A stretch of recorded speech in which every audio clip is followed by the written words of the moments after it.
로마서 14장 1절부터 11절에 보면은 이제 이 믿음이 연약한 사람을 품어주고 비판하지 마라. 이런 요지의 말씀이 이제 기록되어 있는데요. 근데 그 과정에서 그 신앙생활하는 우리가 꼭 기억해야 될 중요한 지침 한 가지를 언급하는 것을 볼 수가 있습니다. 로마서 14장 5절 6절 말씀이 바로 그 말씀인데요.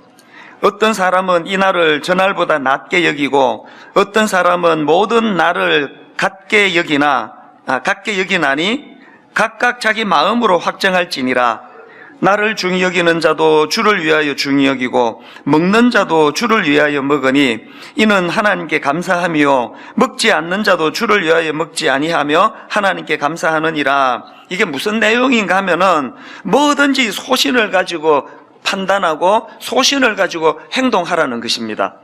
이 주를 위한다는 이 큰 전제가 무너지지 않는 한 우리는 뭐든지 내가 판단하고 내가 결정하고 그렇게 소신껏 행할 수 있다는 그 이야기입니다. 이게 얼마나 중요한 지침입니까? 디모데전서 4장 3절 4절에도 비슷한 내용이 나옵니다. 음식물은 하나님이 지으신 바니 믿는 자들과 진리를 아는 자들이 감사함으로 받을 것이니라. 하나님께서 지으신 모든 것이 선함에 감사함으로 받으면 버릴 것이 없나니. 저는 이런 하나님이 얼마나 감사한지 모르겠습니다. 주를 위하여라는 이 전제가 무너지지 않는 한 저는 자유인이에요. 그래서 요한복음 8장 32절 진리를 알지니 진리가 너희를 자유롭게 하리라. 우리 어릴 때 그 주일학교 선생님들이 그 율동을 곁들여 가지고 가르치셨던 그 찬양이 여러분 다 아실 거예요. 나 자유 얻었네, 너 자유 얻었네, 우리 자유 얻었네. 나 자유 얻었네, 너 자유 얻었네, 우리 자유 얻었네. 사실 저 노래는요, 믿는 우리들의 주제가여야 합니다. 우리는 자유인이에요. 누구에게도 얽매이지 않습니다. 이게 지난주에 우리가 살펴보았던 그 내용의 말씀 중에 하나였는데요. 그런데 오늘 본문에서는 이 자유함으로 판단하고 자유함으로 행동해라고 말씀하셨던 지난주 본문에서 한 걸음 더 나아가가지고 무슨 말씀을 주시느냐. 우리가 주를 위한다는 이 판단 기준만 흐트러지지 않는다면 무엇이든지 소신껏 판단하고 소신껏 행동할 자유가 있지만, 그러나 약한 자를 위해서라면 네 자유를 스스로 제한할 수 있어야 한다. 이게 오늘 본문의 주제의 말씀입니다. 이런 맥락으로 본문을 쭉 읽어보시면요, 먼저 맨 앞에 나오는 본문 13절을 보십시오. 그런즉 우리가 다시는 서로 비판하지 말고 도리어 부딪힐 것이나 그칠 것을 형제 앞에 두지 아니하도록 주의하라. 여기 나오는 부딪힐 것이나 그칠 것은 걸림돌과 장애물을 말합니다. 그러니까 우리가 서로 비판하지 말고 그 연약한 이웃들이 그 걸림돌과 장애물에 걸려 넘어지지 않는 그런 것을 중요한 기준으로 삼으라는 거거든요. 그러면서 그 다음 14절부터 이제 걸림돌과 장애물이 뭘 말하는지에 대한 설명을 쭉 열거를 하는데, 자 14절을 보십시오. 내가 주 예수 안에서 알고 확신하노니 무엇이든지 스스로 속된 것이 없으되 다만 속되게 여기는 그 사람에게는 속되니라. 이게 무슨 뜻인지 지난주 그 배경을 말씀드리지 않았습니까? 지금 로마 교회는 두 그룹으로 구성이 되어 있는데 하나는 유대인이고 하나는 이방인이에요. 이방인 출신인 그리스도인에게는 뭘 먹든지 거리낌이 없습니다. 그러나 어릴 때부터 유대교 이거는 먹어도 된다, 이거는 먹으면 안 된다, 이런 엄한 규율 속에 자라왔던 그 유대교 출신의 신앙인들은 예수님을 믿고도 오랜 그 음식에 대한 이 기준을 한 번에 깨기가 어려운 거예요. 그런 사람한테는 이게 또 걸림돌이 될 수 있다는 겁니다. 그렇기 때문에 그 다음 15절 16절입니다. 만일 음식으로 말미암아 내 형제가 근심하게 되면 이는 내가 사랑으로 행하지 아니함이라. 그리스도께서 대신하여 죽으신 형제를 내 음식으로 망하게 하지 말라. 그러므로 너희의 선한 것이 비방을 받지 않게 하라. 무슨 말입니까? 나는 그 음식을 먹는 게 하나도 그리낄 게 없지만, 자유라고 생각하지만, 그러나 이것이 믿음 약한 상대방에게 이게 시험거리가 된다면 나는 안 먹겠다는 거예요. 먹으면 안 된다는 겁니다. 비슷한 말씀이 고린도전서 8장 9절에도 나옵니다. 그런즉 너희의 자유가 믿음이 약한 자들에게 걸려 넘어지게 하는 것이 되지 않도록 조심하라. 고린도전서 10장 23절. 모든 것이 가하나 모든 것이 유익한 것은 아니요 모든 것이 가하나 모든 것이 덕을 세우는 것은 아니니 누구든지 자기의 유익을 구하지 말고 남의 유익을 구하라. 이 지침을 하시겠습니까? 그래서 바울은 참 놀라운 선포를 합니다. 비장한 각오를 가지고 무슨 선포를 하느냐? 고린도전서 8장 13절을 보십시오. 그러므로 만일 음식이 내 형제를 실족하게 한다면 나는 영원히 고기를 먹지 아니하여 내 형제를 실족하지 않게 하리라. 이게 얼마나 아름다운 고백입니까? 바울은 나는 자유인이라, 나는 뭐든지 거리낌없이 먹을 수 있다. 그러나 이것 때문에 상처받고 실족하는 연약한 이웃이 있다면 나는 영원히 고기를 안 먹을 자신이 있다. 이런 정신을 갖고 있었던 바울이기 때문에 오늘 본문에서도 우리가 소신껏 판단하고 소신껏 행동할 자유가 있지만 약한 이웃을 위해서 그 자유를 스스로 제한할 수 있어야 된다. 이걸 자신 있게 권면하는 거예요. 제가 어느 글에 보니까요, 그 링컨 대통령이 이런 말을 했다고 합니다. 당신이 누군가의 인격을 시험해 보고 싶다면 그에게 권력을 주어보라. 이게 굉장히 의미 있는 말씀으로 들려집니다. 지금 일부 그 부끄러운 재벌들의 행태, 갑질, 이 모든 것들이 다 그 인격이 안 되는 사람에게 물질이 주어지니까 그것을 가지고 그 운전기사나 이런 사람들을 얼마나 막대하고 함부로 대했냐. 이게 링컨의 말하고 똑같은 거 아닙니까? 그게 그 사람의 인격을 말하거든요.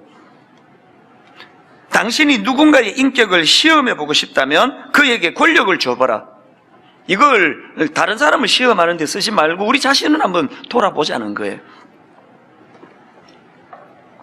저희 교회 그 드림센터로 이제 아침에 제가 출근하면서 이렇게 들어가다가 보면은 그 유리에다가 그 파란 띠로 성 어거스틴이 했다는 명언이에요.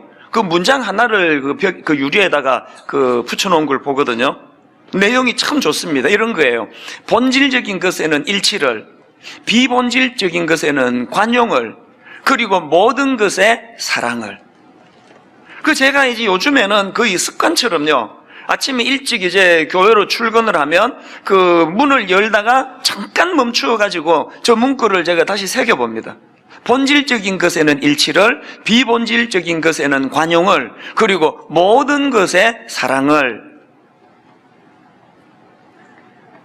하루 일과가 마치고 이제 집으로 돌아갈 때, 급할 때는 그냥 갈 때도 있지만, 더 많은 경우에 저는 멈칫해서 저 구절을 다시 읽으면서 오늘 하루 내가 저 구절이 의미하는 삶을 살았는가?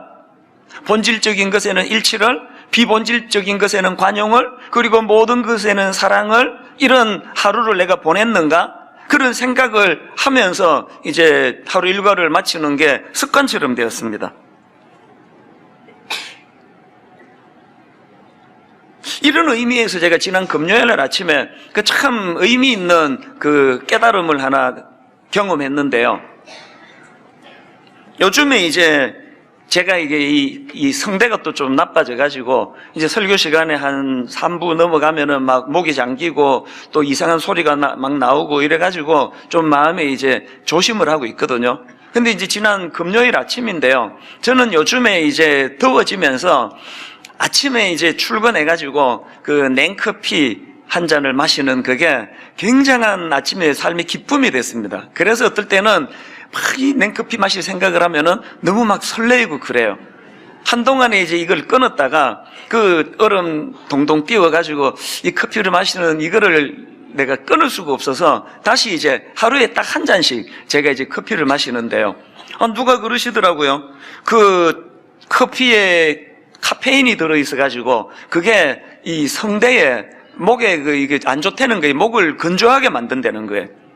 금요일 아침에 제가 딱 출근해가지고 그 냉커피를 마시려고 하는 순간에 그 생각이 떠올랐던 거예요.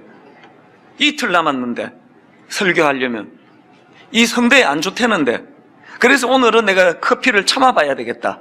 그래서 안 마시기로 한 거예요. 야, 여러분, 이게요, 별로 뭐 생각이 안 나서 안 마시는 거고요. 이 지금 마시고 싶은데 참는 거, 이게 뭐 차원이 다르더라고요. 좀 부끄러운 얘기인데 막 오전 내내 그 커피가 들어있는 유리컵 속에 있는 얼음 동동 떠있는 그게 눈에 아른아른거리고요. 그 향기가 막 코에 막 와닿는 것 같아요. 차라리 그냥 마셔버리고 내가 이런 생각하지 말까? 그런 유혹도 있었습니다.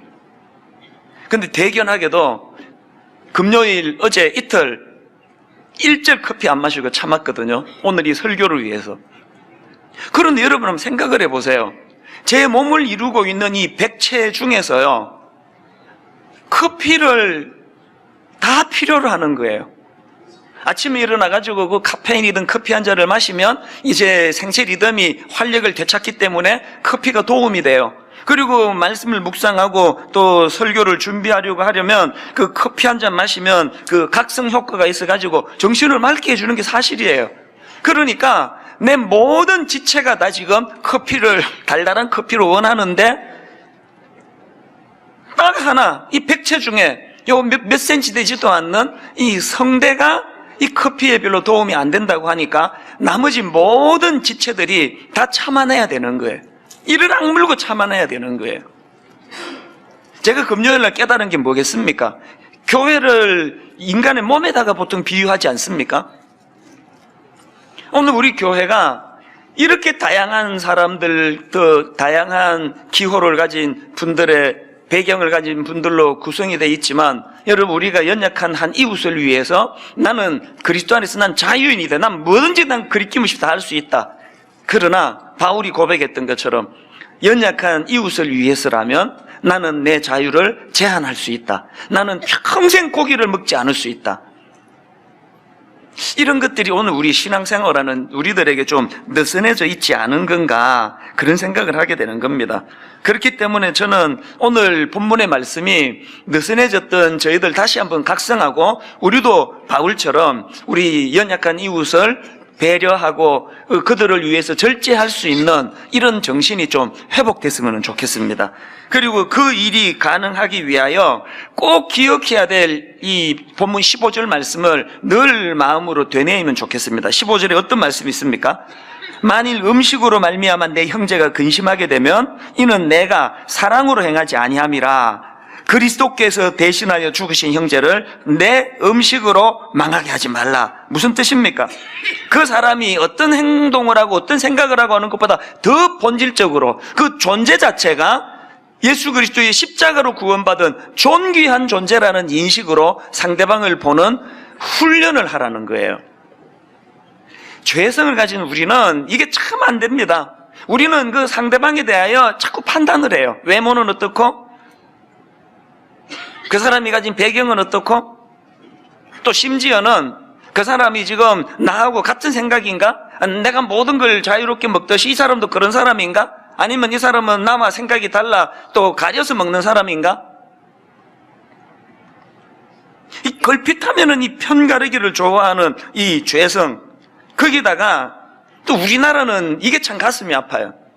어떻게 그렇게 네 편, 내 편 이런 거를 그 어릴 때부터 좀 경쟁 구도에서 자라서 그런 것 같아요. 그 뭐 월드컵 이걸 뭐 전쟁 치르듯 보는 나라가 우리나라 말고 또 있을까요? 오늘 그 새벽 12시에 이제 또 마침 또 축구를 한다 그래서 저야 당연히 설교 준비를 하고 설교에 초점이 있으니까 갈등 없이 저는 한 10시 전으로 잤거든요. 푹 자고 이제 새벽에 일찍 일어나 말씀을 한 번 더 다듬어야 되니까 깊이 잠들었는데 갑자기 그냥 막 온 동네에서 막 와! 그래가지고 자다가 깜짝 놀라서 깬 거예요. 이게 뭔 일인가 해가지고 보니까 새벽 2시 좀 되기 전이에요. 온 동네에서 소리를 질러대가지고 보니까 이제 그 축구를 보다가 한 골을 넣었나 봐요. 그래서 내가 잠이 깨가지고 이게 자다가 막 이게 이게 전쟁이 났나 이게. 그 마루에 가보니까 우리 가족들도 숨 죽이고 보고 있더라고요. 이 또 깰까봐 이제 막 크게는 못하고. 그래서 잠깐 이제 끝에 뭐고 한 2, 3분 마지막에 이제 그 축구를 같이 봤더니 막 하여튼 우리 고3 아들이 뭐 수능은 언제 보는지 관심도 없고 막 흥분해가지고 방방 뜨면서 막 그 막 페널티킥만 안 줬으면 그러면 뭔 소리인지 모르겠는데 막 계속 그런 이야기를 하면서 보더라고요. 그리고 나서 이제 그 축구 다 끝나고 나서 인터뷰하는데 그 고맙게도 마지막에 한 골 넣은 그 고마운 선수가 그냥 울먹울먹 하면서 죄송합니다, 죄송합니다. 근데 그걸 보니까 이상한 거예요. 여러분, 우리나라 국민들이 사실은 야구를 더 좋아하고 축구를 잘 안 보기 때문에 국내 리그에는 뭐 손님 텅텅 비고 그러니까 당연히 선수 육성이 잘 안 되고 그렇게 그 열악한 상황에서도 월드컵 본선까지 간 것만 해도 이건 대박 아닙니까? 그러면 좀 이렇게 즐기면서 즐겁게 보면은 좋은데 막 너무 우리는 이런 승부욕이 강해가지고 이거 뭐 온 아파트 그 밤에 새벽 2시에 잠도 안 자고 막 거의 뭐 전쟁 치르듯이 그렇게 보는 것 자체가 이게 저는 좀 이상하게 보여요, 그게. 그리고 왜 그렇게 그냥 막 죽을 힘을 다해서 뛴 선수들이 그렇게 울고 막 우울하고 죄인처럼 왜 그래야만 됩니까? 우린 늘 이렇게 삶 자체가 전쟁 치르듯이 그러다가 보니까 그래서 이번에 이제 독일전은 제가 이제 자유롭게 이제 볼 수 있으니까 이제 즐기면서 볼 거예요. 이기고 지고의 문제가 아니고 얼마나 대견합니까? 이런 열악한 상황에서 그 독일하고 그 붙을 수 있는 그런 기회까지 주어졌다는 게 중국은 저렇게 숫자가 많은데 예선에서 탈락했는데 우리는 자꾸 또 이제 그걸 보면서 일본은 이겼다고 막 그러면서 그 일본이 이긴 거하고 우리가 무슨 상관입니까? 자꾸 매사가 이런 식으로 그 대결 구도로 살아가다가 보니 자꾸 이게 습관이 돼가지고요. 그 사람을 한 인격으로 대하기보다는 저 사람 내 편인가 아닌가. 그래서 출신이 어디야? 이념적으로 지금 그 나랑 같은 거야 아니야? 그 이런 경직을 내려놓기 위해서는 어떻게 해야 된다고요? 15절 그리스도께서 대신하여 죽으신 형제를 내 음식으로 망하게 하지 마라. 그런 어떤 겉으로 보여지는 이런 거를 뛰어넘어 그 존재 자체가 주님이 너무너무 귀하게 여기셔서 십자가를 통해 구원해 주신 하나님의 인격을 가진 존재라는 이런 넓은 마음으로 그를 품어야 된다는 거예요. 우리 교회에 그 주일학교에 교육전사님들이 또 청년교구에 교육전사님들이 여러 명 있잖아요. 그 젊은 신학도들이 이제 주중에는 학교에 가서 공부하고 주말에는 이제 교회를 섬기고 그러는데요. 이게 교회가 커질수록 교육전도사의 그 존재감은 점점 축소가 됩니다. 그래서 뭐 자칫하면은 전임 목사님들은 심부름을 해주고 그런 역할로 전락하기 쉬운데요. 저는 우리 교회 교육전사들에게 여러 번 강조했습니다. 네가 시간의 파트타임이지 존재의 파트타임이 아니야. 네 스스로를 그렇게 하찮게 여기면 안 된다고. 존재의 파트타임이 아니라는 걸 기억하고 어떤 전임 앞에서든 또 담임 목사 앞에 당당해라. 꿀리지 말고 당당하게 나가라. 자기가 자기를 인정하지 못하는데 누가 자기를 인정해 주겠냐고요. 여러분이 먼저 나는 그리스도 안에서 십자가로 구원받은 존귀한 존재고 그 긍지를 가지고 상대방을 바라볼 수 있는 이런 여유가 필요한데 우리는 너무 그 자잘한 이런 것에 그래서 제가 이 본문을 묵상하다가 옛날에 들었던 우스갯소리 하나가 떠올라가지고 혼자 많이 웃었습니다. 그 신혼부부가 있는데요. 신부는 전라도 여자고 신랑은 경상도 남자예요. 그래서 이제 전라도 여자와 경상도 남자가 결혼을 해서 이제 신혼 때 알콩달콩 잘 지내는데요. 하루는 이제 그 신부가 아내가 이제 감자를 삶아 갖고 왔습니다. 신혼 때는 이런 서비스도 제공되나 봅니다. 감자를 이렇게 삶아가지고 이제 갖고 와가지고 남편이 출출하던 김에 잘 됐다 해가지고 이제 감자를 보니까 옆에 그 자기들 습관대로 이제 소금이 있어가지고 소금을 찍어가지고 먹었더니 이게 설탕인 거예요. 소금이 아니고. 그래서 그 남편이 이렇게 불평을 했습니다. 아니 감자를 어떻게 설탕에 찍어 먹느냐고. 우리 경상도에서는 감자를 소금에 찍어 먹는다고 소금을 갖고 와. 그러면 그냥 갖다 줬으면 그날 아무 일도 안 일어났을 텐데 이제 부인이 세상에 무슨 감자를 소금에 찍어 먹습니까? 우리 전라도에서는 감자를 설탕에 찍어 먹습니다. 이래가지고 이게 이제 싸움이 된 거예요. 그 신혼 때는 원래 뭐 시간도 많고 할 일이 없고 그래가지고 이런 거 갖고 주로 싸워요. 그래서 이제 이거 갖고 막 싸우다가 이제 점점 비화가 돼가지고 당신 아버지가 말이야, 당신 이 하면 안 되는 이런 말이 오가고 그래서 이제 이게 점점 감정을 악화시켜가지고 이것 때문에 이혼을 하게 됐다는 거예요. 이래갖고는 못 살겠다, 우리 이혼하자 그러고 이제 재판을 받으러 갔는데요. 이제 막 서로가 억울하니까 판사님 내 얘기 좀 들어보세요. 세상에 어떻게 감자를 그 설탕에 찍어 먹습니까? 아니 나는 살다 설탕에 찍어 먹는다는 데 처음 들어봤습니다. 막 싸우니까 재판장이 그거 보니까 너무 어이가 없잖아요. 그래서 한마디 했습니다. 두 사람 진짜 어이가 없네요. 감자를 어떻게 설탕이나 소금에 찍어 먹습니까? 우리 강원도에서는 감자를 고추장에 찍어 먹습니다.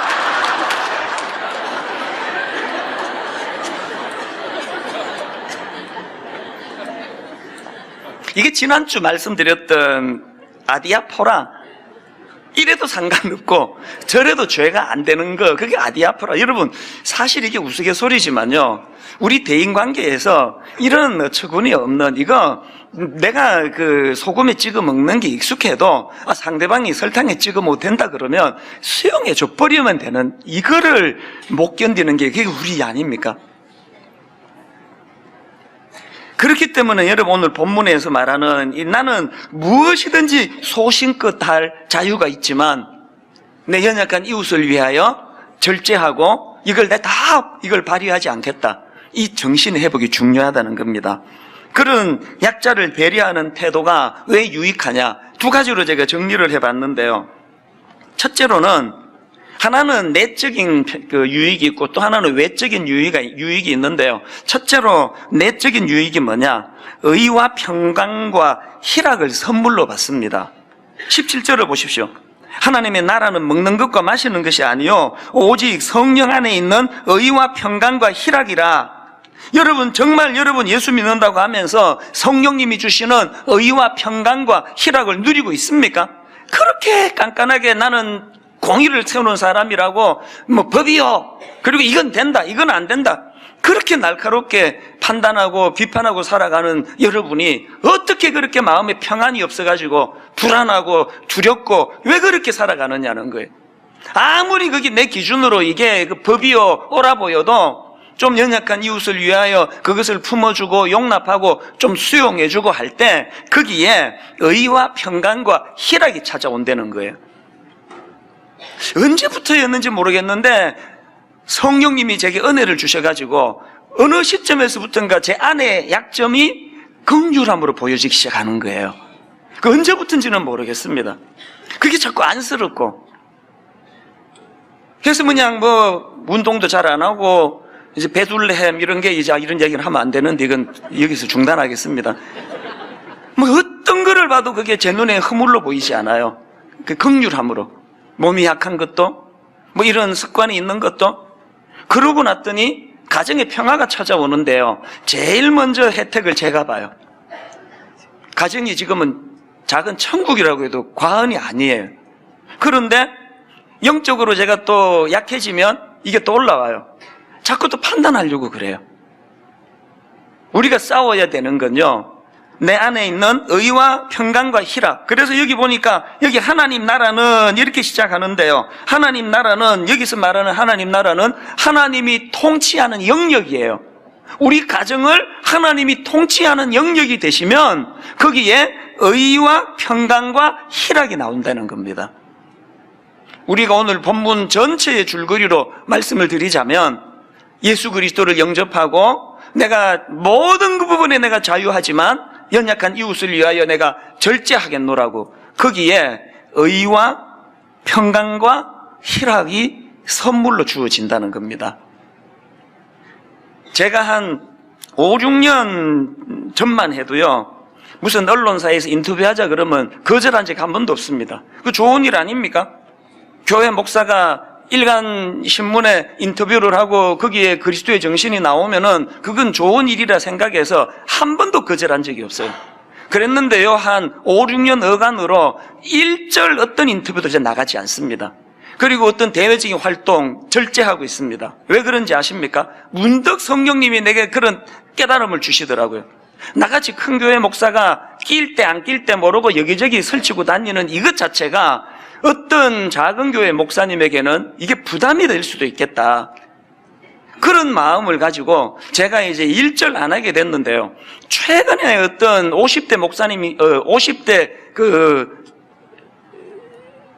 필자가 쓴 책이 비슷한 내용을 이야기하는 걸 봤습니다. 바로 얼마 전에 나온 책인데, 매운 인생 달달하게, 이분이 저자가 50대예요. 책에 보니까 내려놓기의 기술, 이런 파트가 있는데요. 내용이 이래요. 20대의 아름다움, 30대의 머리, 그리고 50대의 찌그러짐. 내용 그대로의 제목이. 그 뭐냐 하니까 20대와 30대 젊은이들이 좀 더 활기를 띠고 달려갈 수 있도록 나이 들수록 찌그러져 있는 게 중요하다. 그런 요지인데 제가 정말 공감을 했습니다. 제가 큰 교회 목사이기 때문에 더 찌그러져 있어야 되겠다. 설치지 말아야 되겠다. 하나님께서 우리에게 원하시는 건 이런 정신이에요.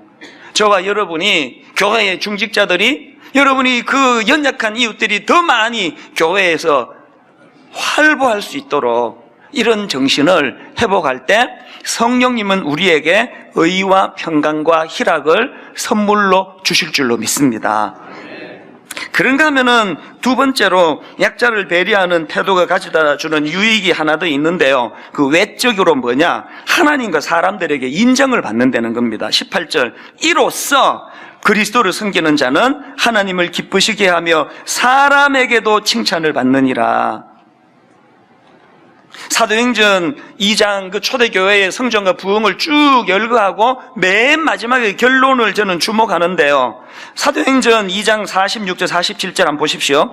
날마다 마음을 같이하여 성전에 모이기를 힘쓰고 집에서 떡을 떼며 기쁨과 순전한 마음으로 음식을 먹고, 그 다음 보세요. 하나님을 찬미하며 또 온 백성에게 칭송을 받으니 주께서 구원받은 사람을 날마다 더하게 하시니라. 오늘 지금 전도의 문이 막혔다고 아우성치는 한국교회에 회복해야 될 게 뭐예요? 세상 사람들에게 인정받는 거예요. 교회는 다르다는 평가를 받는 거예요. 그게 가능하기 위해서 어떻게 해야 된다고요? 나는 자유인이에요. 난 모든 것이 가해요. 어떤 것도 난 그리끼지 않아요. 그러나 내 연약한 이웃에게 이것이 도움이 된다면 나는 내 모든 자유를 스스로 나는 제한할 수 있다. 이 정신을 회복할 때 하나님과 사람이 칭찬하는 그런 인생이, 또 그런 교회가 될 줄로 믿습니다. 결론을 맺으면서 저는 두 가지 포인트를 말씀드리고 결론을 맺으려고 하는데요. 저는 오늘 이 말씀을 준비하다가 십자가가 생각이 났습니다.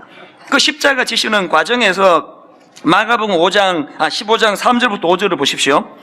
대제사장들이 여러 가지로 고발하는지라 빌라도가 또 물어 이르되 아무 대답도 없느냐? 그들이 얼마나 많은 것으로 너를 고발하는가 보라 하되 예수께서 다시 아무 말씀으로도 대답하지 아니하시니 빌라도가 놀랍게 여기더라.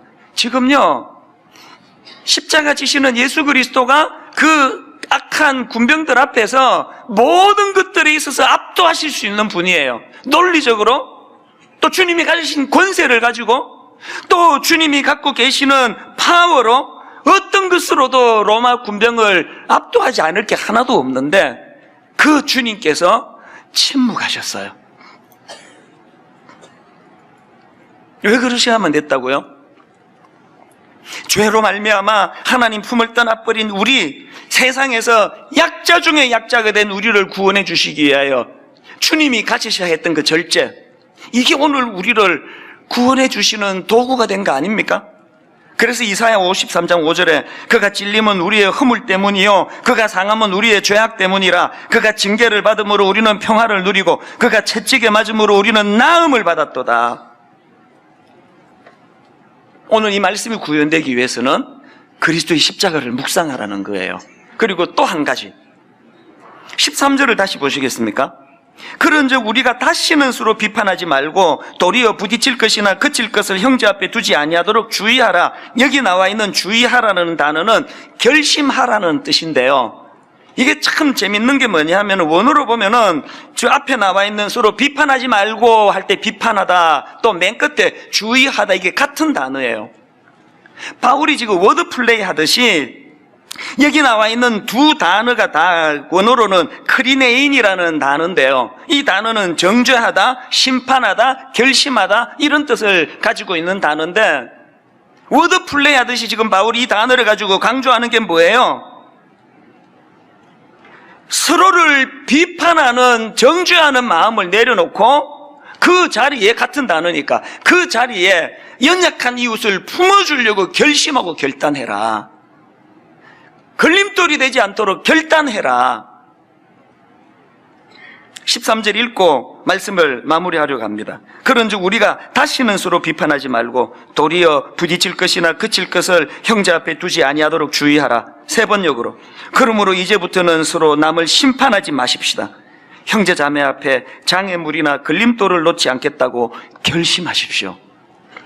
이 말씀이 이번 한 주간 우리 삶에 실천하고자 몸부림치는 하나님의 메시지가 되기를 주님 이름으로 축복합니다.